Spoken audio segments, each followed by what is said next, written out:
All right, buckle up for a deep dive this time, a deep dive into a case that's, well, it's pretty dark but fascinating. We're going to talk about Robert Gleason. Robert Gleason. Yeah, a convicted murderer in Virginia who, this is the wild part, didn't just accept the death penalty, he actually fought for it. Wow. Yeah, so we're going to explore the reasons behind that really chilling decision.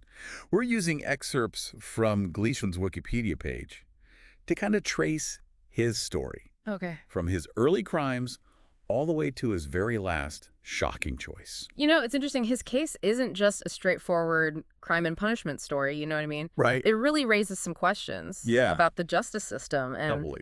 what happens when somebody actively seeks their own execution. Exactly. So to set the scene, Robert Gleason was born in 1970, Mm-hmm. and his life takes a dark turn early on. Yeah, in 2007, he gets convicted of murdering Michael Kent Jamerson. Oh, wow. Yeah, to cover up his involvement in a drug ring. Oh. That landed him a life sentence. Oh. That's where things get really disturbing. Because, even in prison, Gleason didn't stop killing. Right. It seemed to escalate. Yeah. So in 2009, he murders his cellmate, Oh my gosh. Harvey Gray Watson, at Wallens Ridge State Prison. And this is where I think we start to see a pattern. Okay. Watson was mentally ill. Okay. He was serving a 100-year sentence, Wow. and Gleason had been complaining to the prison about him. Oh, really? Yeah, he claimed that he was difficult to live with, and then ultimately he killed him on the 2nd anniversary of Jamerson's death. Wow. Talk about premeditation. Right. I mean, that detail alone speaks volumes about his mindset. Totally. And that was just the beginning. Yeah. So he starts making threats, both to the court and to the media, saying he's going to kill again if he's not given the death penalty. He even went so far as to say he'd killed other people before. Really? Some for money, some just because they made him angry. So it's an interesting question. Yeah. You know, he's in an environment where he seemingly has no control, and yet he wants, like, ultimate control. Right, like he's trying to take control. Yeah, like he's trying to have power over life and death. Yes. It's crazy. Yeah, and his threats weren't empty, sadly. Oh, no. In 2010, he's awaiting sentencing at Red Onion State Prison, which is like one of the most secure prisons in Virginia. Oh, wow. He manages to kill again. Oh, my gosh. His 26-year-old cellmate, Aaron Alexander Cooper. Even in a max security, I mean. I know. That's wild. It's crazy. He finds a way. Wow. And after this, he doubles down. Yeah. He waives all his appeals, and he just says, give me death or I'll kill again. Ah. I mean, is that a genuine desire for death or just a twisted power play? It's so hard to tell, isn't it? I know. I mean, because on the one hand, he's fulfilling a promise, but he's creating this horrific dilemma for the state, you know? Right, because on the surface, it seems like a simple solution. Execute him, prevent harm. But it doesn't fit neatly into the typical, like, pro or anti-death penalty argument. No, it really throws a wrench in the works. Totally. You have someone who's obviously dangerous but wants to die. I know. Like, what do you do? It's beyond legal, you Yep. know? It's beyond moral. Right. It forces us to ask, like, what is the ethical response to someone who wants to die? Yeah. Even if it means more violence. Exactly, and that's where it gets really complicated. Right. Because the state has to figure out, are they fulfilling a legitimate request? Yeah. Or are they giving in to, like, a manipulation? That's wild. And that's what we're going to unpack next. Mhm. But first, we've been talking about some pretty heavy stuff, Right. like the chilling facts of Robert Gleason's case, his crimes, and the debate he sparked. But what does this all mean for the listener? Why should this case matter if you're not involved in, like, the justice system? Well, Gleason's story makes us confront some really uncomfortable truths about human nature and the systems we build. It challenges our assumptions, easy assumptions we make about good and evil, about sanity and insanity. Like, what's the purpose of punishment? I mean, it'd be so easy to just say Gleason's a monster and move on. But oversimplification, that's dangerous, isn't it? Oh, absolutely. If we just dismiss him as evil, I think we lose a chance to learn something. Yeah. We might understand maybe the things that led him to violence. Right. And potentially prevent similar situations. Yeah, and to be clear, we're not excusing his actions. No. Taking a life is never justified. Right. Accountability is key here. Right. But maybe by understanding the why, we can develop strategies Okay. Yeah, for preventing violence. I like that. So let's dig a little deeper into that why. We know Gleason was serving a life sentence already. So what made him kill again? There are a couple of theories. Okay. Some experts say he had this deep need for control. He's in this environment where he has very little freedom, so he's going to exert power in like the most extreme way. Right, by deciding who lives and who dies. Yeah. So it was more about control than about wanting to die. It's one way to look at it. Okay. There's also this theory that he wanted notoriety. Like some form of fame that could only come through violence. Oh, wow. And he certainly seemed to like the attention his crimes got. Right. Giving interviews. Making pronouncements from himself. I mean, yeah. So it's like he wanted to be infamous even if it cost him his life. Right. It's crazy.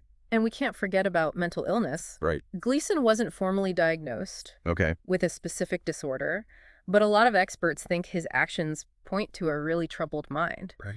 This desire for death, no remorse, the need for control, these could all be signs of a mind that wasn't functioning well. Right, which raises the question, was he even mentally competent to waive his appeals? Right. Was he truly making a decision, or was there some darker impulse he couldn't control?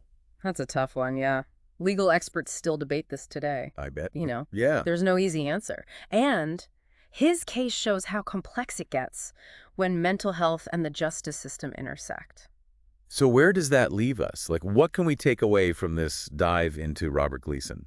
I think the big takeaway for me is that every case, no matter how simple it looks, needs a closer look. Yeah. There are layers of complexity, motivations we may never get, and systemic factors. I mean, it's a reminder that things aren't always black and white. Right. There's gray areas, ethical dilemmas, and questions that stay even after a verdict is reached. Gleason's case, it forces us to deal with those gray areas. Like it challenges what we think about crime and punishment, Hmm. about good and evil, and about the responsibilities we have to protect people, but also to understand those who break the law. I like that. And his case also brings up challenges for the prison system, Yeah, especially with mental health. absolutely. Do you think his crimes could have been prevented if he'd gotten adequate mental health care? That's a tough question to answer for sure, Yeah. but it's worth asking. And it makes us think about how we approach criminal justice reform in the future. Totally.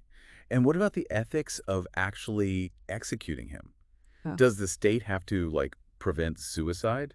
It's another one of those issues. Yeah. On the one hand, you could say the state shouldn't be killing no matter what. But on the other, Gleason was a clear danger, Right. and execution was the only way to keep people safe. It's a dilemma. There's no easy solutions. No. It seems Gleason's case always comes back to control, Right. even in death. He chose the electric chair over lethal injection.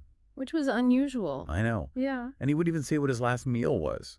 Like, he wanted to control that too. Right. Keep it secret. And his last words, they were just as defiant as you'd expect. Oh, yeah. What were they again? Put me on the highway to Jackson and call my Irish buddies Pogmothoy.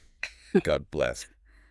Like, wow. It's almost like theatrical. It's wild. A final act. Yeah. What was going through his mind? I know. His execution in 2013, it was the first by electric chair in the U.S. since 2010, Oh, wow. and the last in Virginia before it was abolished. Hmm. So in a way, he's got this unique place in the history of capital punishment. What's interesting to me is, even though they got rid of capital punishment in Virginia in 2021, they still talk about his case. Really? When they talk about the death penalty. It's like his story didn't end when he died. So it's become like a test for the death penalty. Each side sees what they want in it. And that just shows how powerful this case is. It makes us face these uncomfortable truths about ourselves, society, and the limits of what we understand about good and evil. So as we kind of wrap up this look at Robert Gleason, I keep thinking, could anything have been done Yeah. to prevent this? To prevent his crimes. Yeah, like, was there a moment where things could have changed? It's a question that haunts these types of cases. Yeah. Impossible to know for sure. Right. But there are some things that stand out. Okay, like what? Well, we know Gleason had a history of violence before his first murder conviction. He said he'd killed others, some for money, some because he was angry. Could those have been like warning signs? Right. Could someone have stepped in? Yeah, but to even see those signs, you need a system to identify and respond to people who might be violent. Exactly. And that's a huge challenge. Because our mental health system, it doesn't have enough money, right? Yeah. It can't help everyone who needs it. Right. And in prison, the focus is on punishment, Yeah. not on rehabilitation. So you end up with an environment where violence can grow. And Gleason Er, was in solitary a lot. Oh, right. And I've heard that can make mental health problems worse. Absolutely. There's more and more research showing that solitary is bad for mental health, Really? especially for people who already have problems. It can make anxiety worse, depression, and it can even cause psychosis. Wow. So if solitary wasn't the answer, what could they have done? Well, some people say we need a more rehabilitative approach in prisons, Okay. one that addresses the real reasons people commit crimes, like mental illness, drug abuse, and lack of education. So like giving them mental health services, job training, education. Right, exactly. Give them the skills and support they need to go back to society and live productive lives. That sounds good, but it must be hard to actually do it. It takes a lot of money Yeah. and a change in how we think, from punishment to helping people get better. Right. And that's not easy, especially when people want revenge more than they want someone to be redeemed. Exactly. But as we saw with Gleason, ignoring those issues can have terrible consequences. Yeah, his story shows that we can't just lock problems away and think they're gone. Right. We have to engage with them, try to understand them, and find solutions that work and are humane. Right. And maybe by doing that, we can prevent future tragedies and have a society that's more just and compassionate. But we've got to ask some really tough questions. Absolutely, yeah. Like, what if Gleason hadn't been executed? What if the system tried to figure out why he was so violent?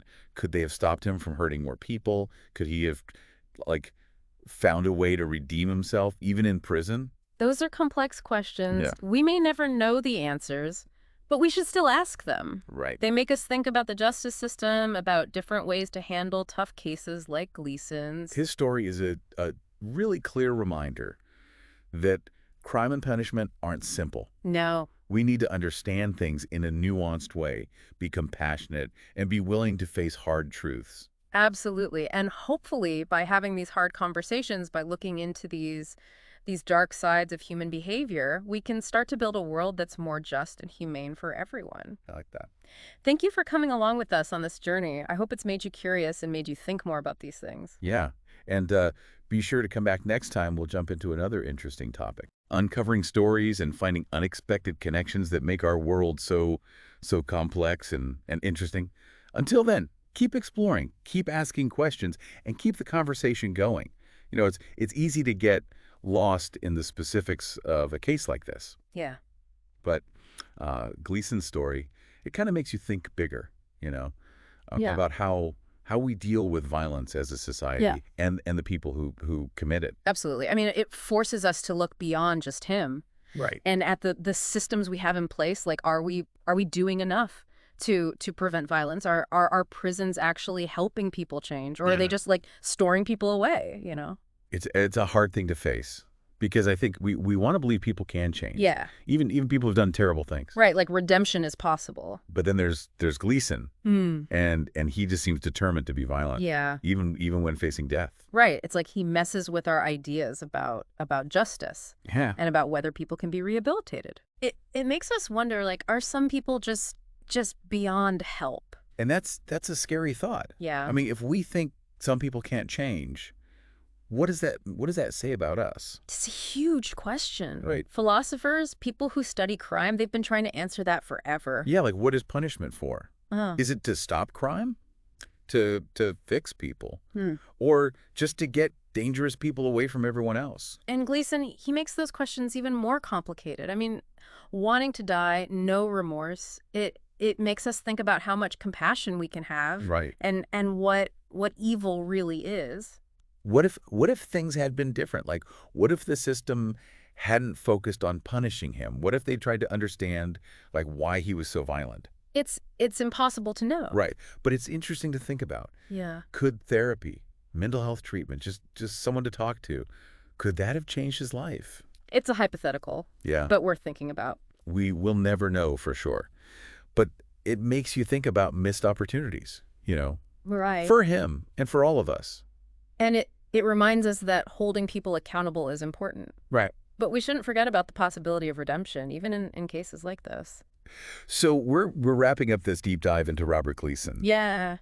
And I feel unsettled, but also like there's something to learn here. His story shows us, we can't avoid these tough conversations. We got to keep asking questions about our justice system, about mental health, about how to protect people, and how to understand those who break the rules. And maybe, just maybe, by talking about these things, by looking at this darkness, we can find some hope. Yeah. A way forward where violence isn't the answer. It's something to hope for. Thanks for joining us. It's been a real journey. And remember, keep exploring, keep asking those tough questions, and keep talking about these things.